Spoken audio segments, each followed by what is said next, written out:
ജീവിതം നിസ്സാരമല്ല. ഒരുപാട് പ്രശ്നങ്ങൾ എല്ലാവർക്കും. ചിരിച്ചുകൊണ്ടിരിക്കുന്നവരെല്ലാം സന്തോഷിച്ച് നടക്കുന്നവർ, വിഷമിക്കുന്നവരെല്ലാം എപ്പോഴും വിഷമിക്കുന്നവരല്ല. ജീവിതത്തിൽ നമുക്ക് ഒരുപാട് പ്രതിസന്ധികളെ അഭിമുഖീകരിക്കേണ്ടി വരും. ആ പ്രതിസന്ധികളെ തരണം ചെയ്യാൻ, അതിനെ മറികടക്കാൻ, പിന്തിരിഞ്ഞോടാതിരിക്കാൻ, തളർന്നു വീഴാതിരിക്കാൻ നമ്മുടെ കരുത്ത് എന്ന് പറയുന്നത് നമ്മുടെ വിശ്വാസമാണ്. അവൻ നമ്മുടെ കൂടെയുണ്ട്. എന്റെ വലതുഭാഗത്ത് അവൻ എന്റെ കൂടെയുണ്ട്. ഞാൻ മുന്നിലേക്ക് നടക്കുമ്പോൾ എന്റെ വഴികാട്ടിയായി, ഈ ഇരുട്ടിലെ പ്രകാശമായി അവൻ എന്റെ കൂടെയുണ്ട് എന്നുള്ള നമ്മുടെ ദൃഢമായ വിശ്വാസമാണ് ജീവിതത്തിലെ എല്ലാത്തിനെയും മറികടന്ന് മുന്നോട്ട് പോകാൻ നമുക്ക് പ്രേരണയാകുന്നത്. ശിഷ്യനായിരുന്ന സെയിന്റ് തോമസിന്റെ ഏറ്റവും ശ്രദ്ധേയമായൊരു വാക്കുണ്ട്.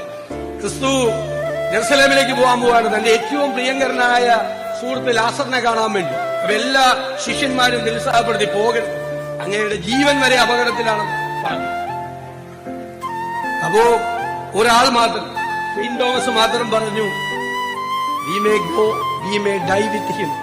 നമ്മൾ അദ്ദേഹത്തിന്റെ കൂടെ മരിപ്പാനായി അദ്ദേഹത്തിന്റെ കൂടെ പോവാന്ന് പറഞ്ഞു. അതാണ് യാത്ര. വിശ്വാസത്തിന്റെ തീഷ്ണതയാണ്. നമ്മളവിടെ പോയാൽ മരിക്കാം, മരിപ്പാനായി കൂടെ പോവുക എന്നാണ് പറഞ്ഞത്. അതാണ് വിശ്വാസത്തിന്റെ തീഷ്ണത.